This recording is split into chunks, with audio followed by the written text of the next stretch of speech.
Welcome to the Frugalpreneur podcast. I am your host, Sarah St. John, and my guest today is an inventor, entrepreneur, corporate innovation catalyst, and small business mentor. He's the author of the new book, Avoid Unintentional Blunders That Derail Entrepreneurial Success and Goof-Proof Your Business. Welcome to the show, William Holsten. Hi, Sarah. It's wonderful to meet you. Thank you for having me on. It's good to have you.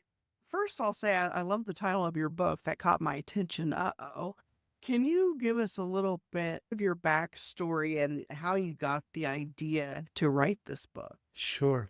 My backstory in a short moment is I've got a marketing degree. I worked for 20 years in a company as a marketing manager. And during the last 10 years of that, I had a side gig where my wife and I invented carnival games.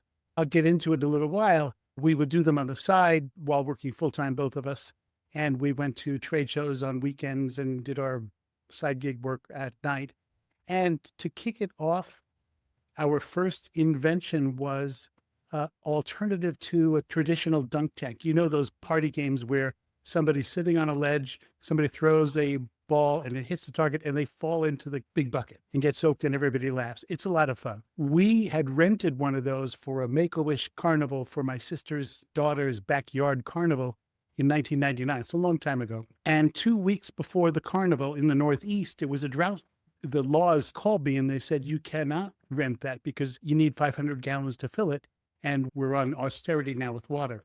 So you can rent anything else. I said, give me a minute. I'll think about this. So on our kitchen table with napkins and scribbles, we came up with what if we had a way to make it so you sat down on a chair, threw a ball, and there was a water balloon over your head, and somehow the thing pivoted and put a pin through the balloon, and the water fell on you. We called that originally a different name, but it became a game called Pitch Burst. And that carnival they made hundreds of dollars on it. The kids and parents were lined up around the block to play our game, which we made in our garage with wood from Home Depot. We went to a sporting goods store and got a basketball hoop.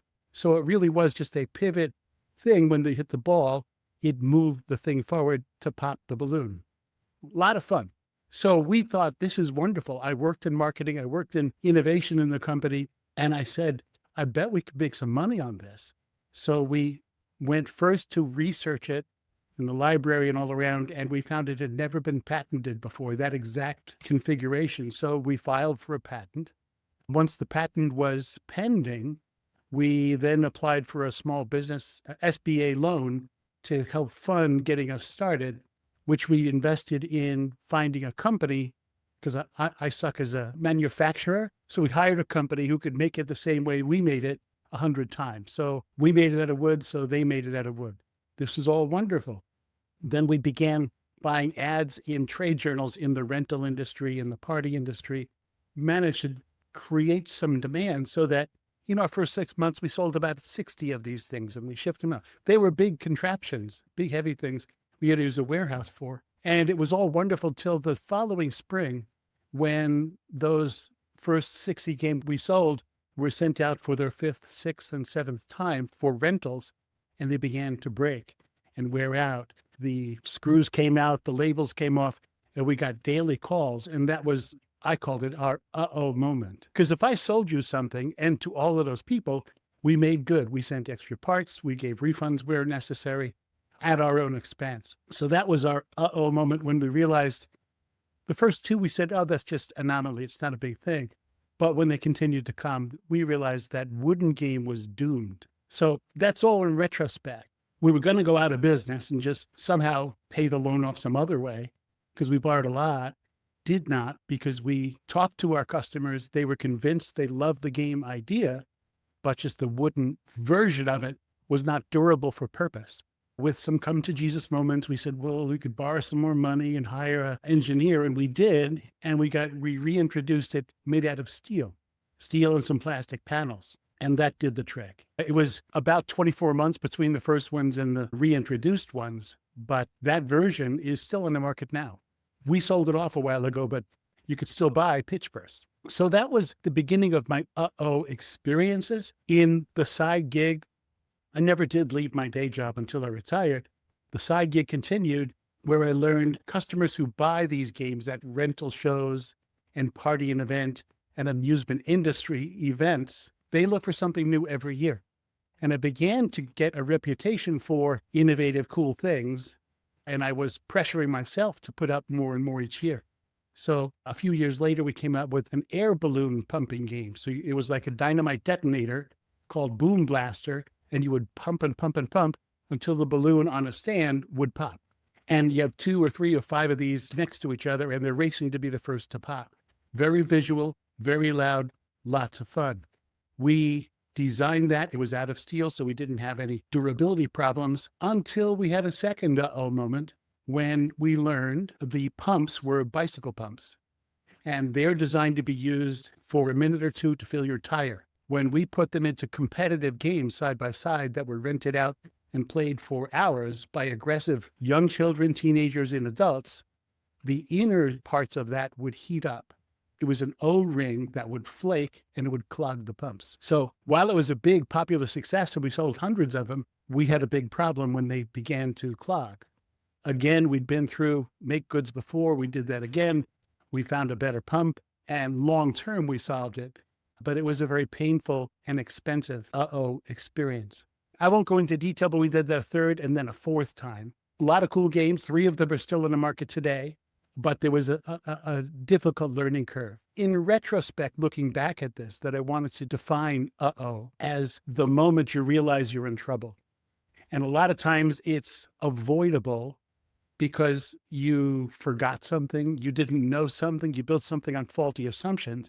And I said, there's got to be some lessons there that can apply that others could learn from. Skip ahead 10 years.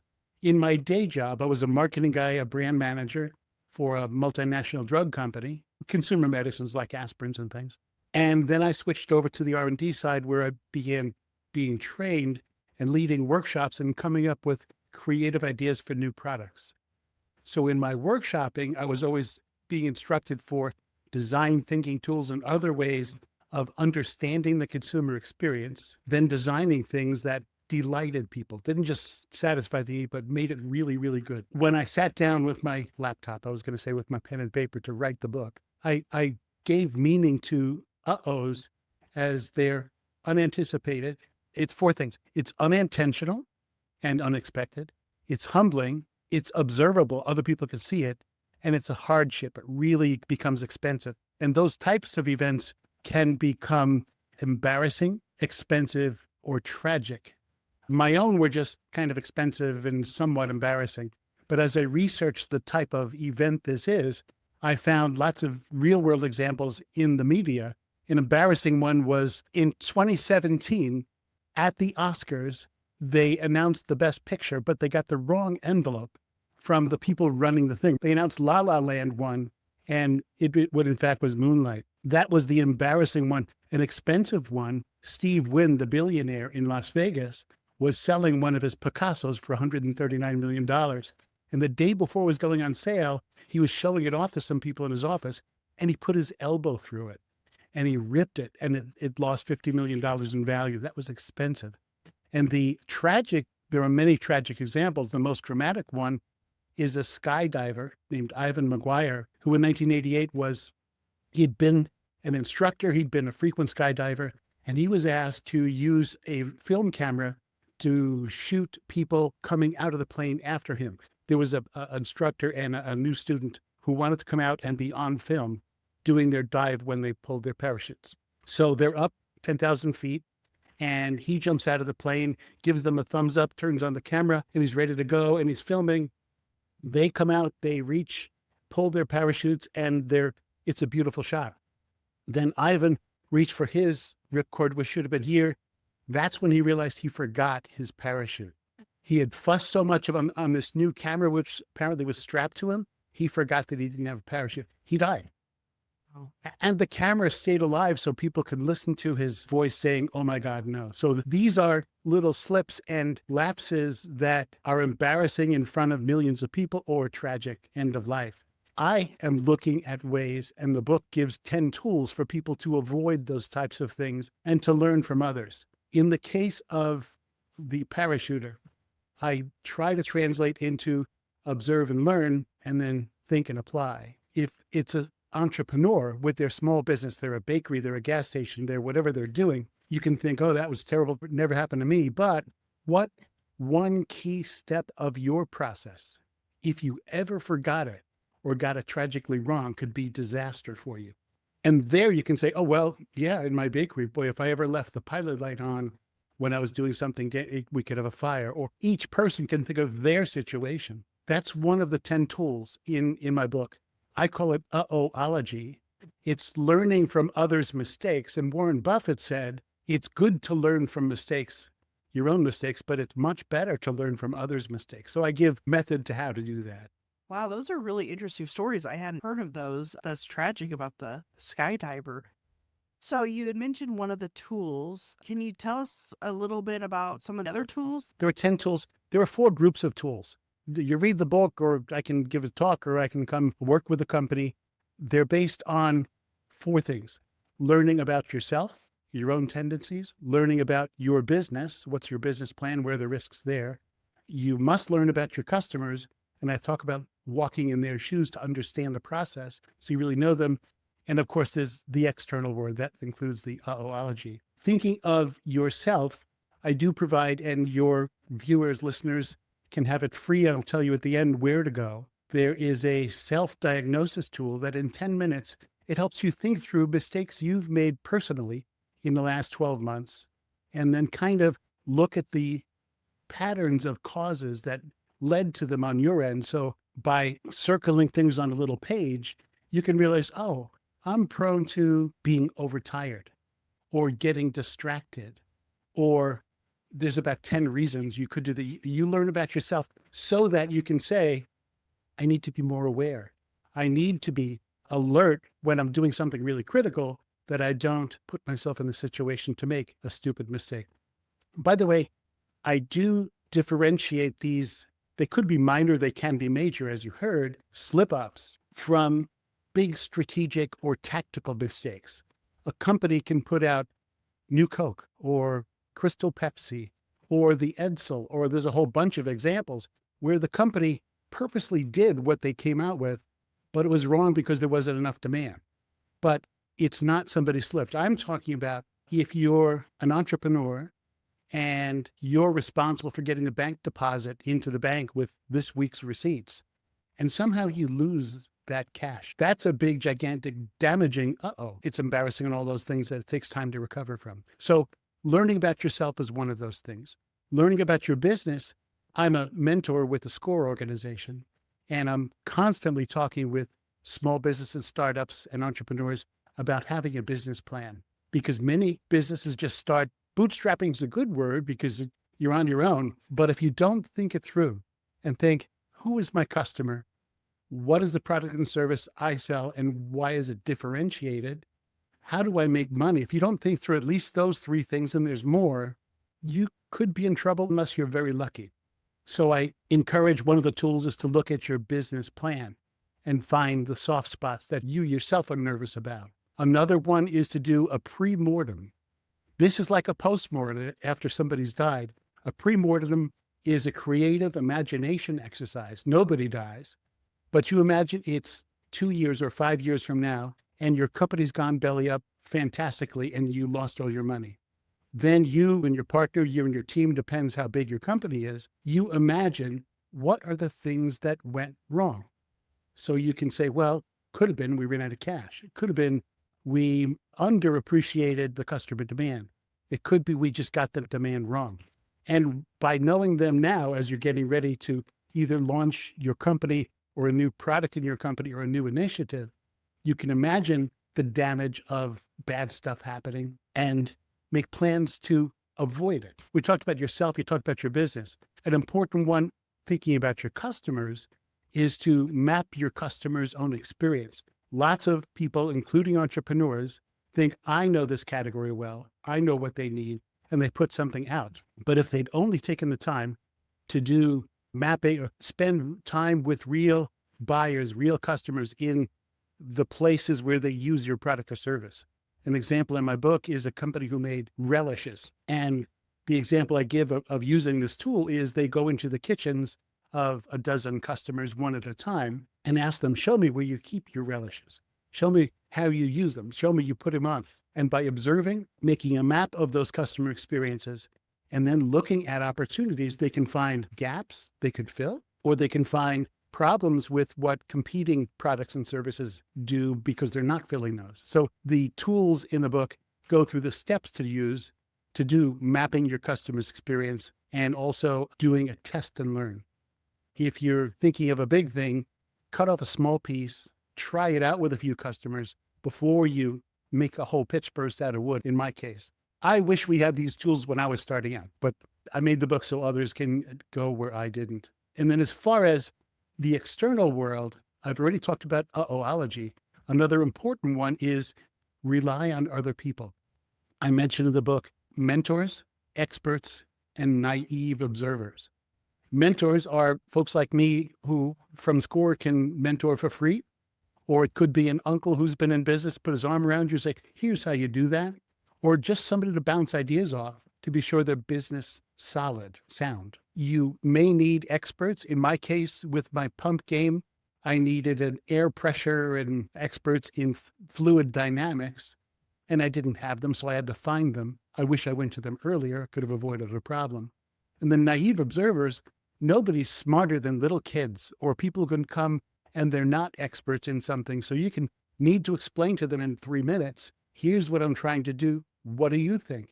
And they will come at you with questions you could not have anticipated. Smart questions a lot of the time, sometimes not so smart, but at least they make you think.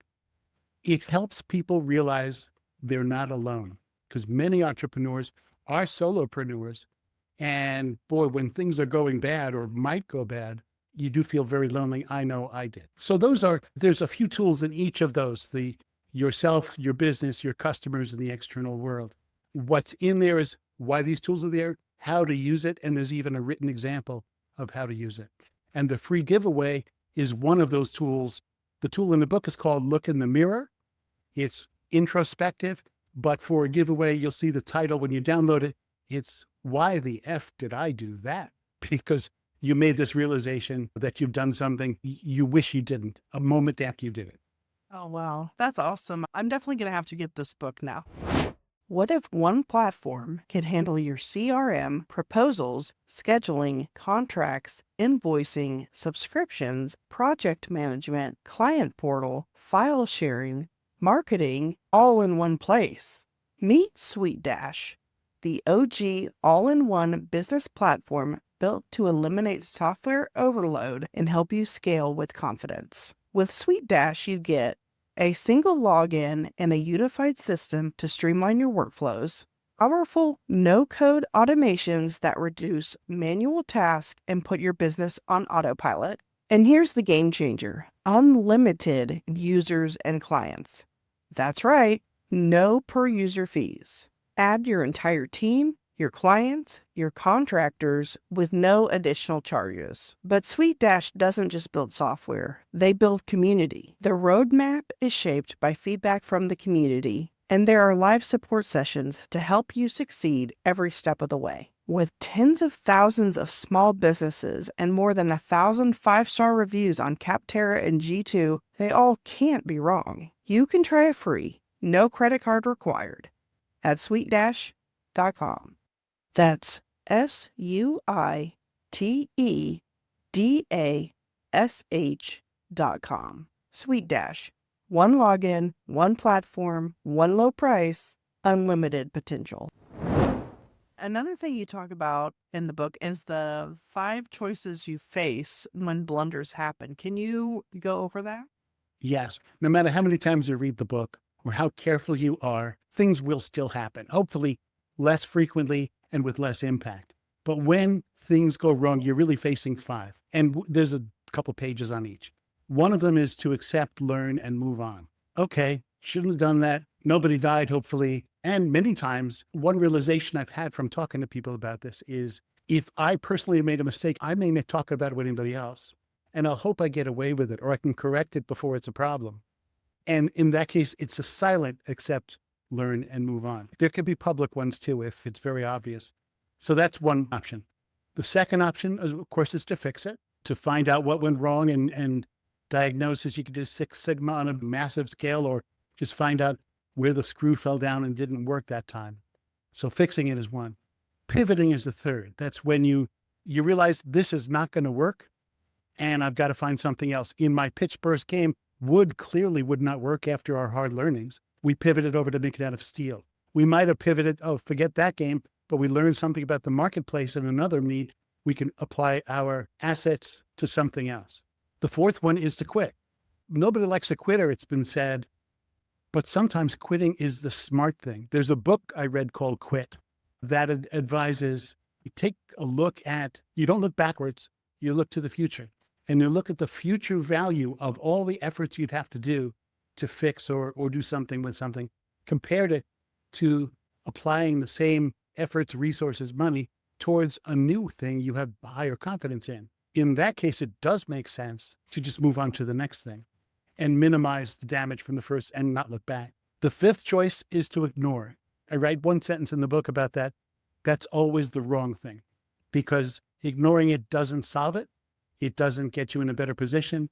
It doesn't make you think. It's like being the ostrich, to just hide from it. Usually, most of the time, 99% of the time, not a good choice. And what underlying factors would you say cause most of these mistakes? These mistakes are, again, they're not the big strategic new Coke, new Pepsi things. These are, I forgot to put the pilot light on. I made a choice to make something out of wood when that won't work. I lost the keys.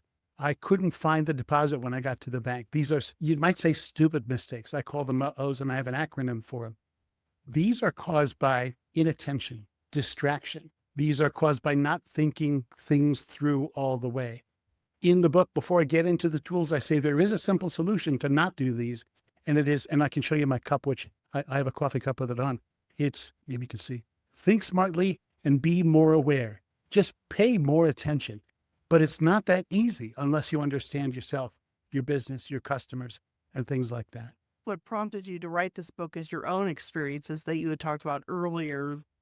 Are there any other kind of experiences you've had, either with those businesses or others, that were like, it's almost like the uh-oh moment is almost like an aha moment in a way. Yeah, it's a negative aha. A negative aha. That you can learn from, you can make it turn into a positive if you didn't jump out of a plane without a parachute, but it's very painful while you're going through it. Other experiences, yes, I can talk back to my game business. Our third game was a water bucket spilling game where two people play. It's behind me on my wall. Two people play against each other with a water pump to pump the water from one side to a bucket over the other guy's head. And the fastest one makes the other guy get the bucket spill on them. So we designed this. We had another moment because the first version was not durable enough. The second one was. But I had a realization myself. I had heart surgery in 2009. At this time, we were in debt from the side gig, and I was working my full-time job, and my knees hurt, and I was going in for surgery. The pre-surgery test found that I had blockage in my heart, and they wound up doing quadruple bypass surgery. So while I'm recovering from that surgery, my wife and I are just realizing this can't continue. Working 22 hours a day all the time. I've got to let something go. And we had expected we could quit the day jobs and do this game thing, but we just had too much debt. It wasn't going to work. We came to the realization we had to sell. So it took us a few years to find the right buyer. I love them. They're a company called Water Wars in Minnesota. They sell my games now. And Tom Woog was a mentor to me. He saw us with our original Pitch Burst game at a trade show, and we were running back and forth to the bathrooms at a trade show to fill our bottles, to fill the balloons, to demonstrate. And he says, you can use my hose. He saved us 20 minutes each step. When they bought these games from us, they changed this Downpour Derby was the third game we made. They changed it from a two-person portable game into one which can be used at water parks, because their games are used at water parks. And I was up in their Minnesota shop, and I saw that he had redesigned it out of wood as a prototype to see how it would work. And I said, Tom, you're going to be selling those to customers soon? And he said, nope, We're going to give it to our best customers for a year for free. And then we'll come back after the season. We'll ask them to kick the snot out of it, was their term. And then we'll assess at the end of the season, how did that go? And then they can do their re-engineering to fix those problems before they ever sold the first one. Man, I wish I talked to the guy a long time ago. He mentored me by listening and observing my problems and gave me a solution. So that business you've sold, so you no longer have, are you doing anything with like creating games, water games, outdoor games? That's behind me now. I'm glad the games we began inventing 25 years ago are still in the market and helping, because my favorite thing from my game business days wasn't the nights worrying about money or the problems when the customers call with complaints, which was bound to happen because we were lousy engineers at first. My joy was when we got to see kids playing these games. The side-by-side air balloon pump thing, the boom blaster. I just love seeing kids with their tongues out be as much as they can. Or our biggest customer when we had the company running was a certain theme park, or the builder, theme park operator in Florida near Orlando. And they had our pitch burst game at every one of their poolside recreation programs. So I would go down, visit them, and just sit back and watch the delight on kids' and parents' faces playing with our creations. So there was an extremely good side to the things we did in those years in the game business. But to answer your question, no, my role now as a mentor to small businesses and somebody who's been through this experience is to tell this story, hoping it will help others. So what, I guess, piece of advice would you have for an entrepreneur who does have an uh-oh moment or two or five, however many? What would be your best piece of advice for them to keep going? Encouragement, I guess. It's about encouragement. It's take a deep breath, look honestly at yourself about your own strengths and your own weaknesses and address them. I was going to say carefully, methodically. Don't panic. Nobody has to do anything all the time immediately. You can take your time to get it right and make sure that if you choose to fix, that your fix is expected to succeed where the first try didn't.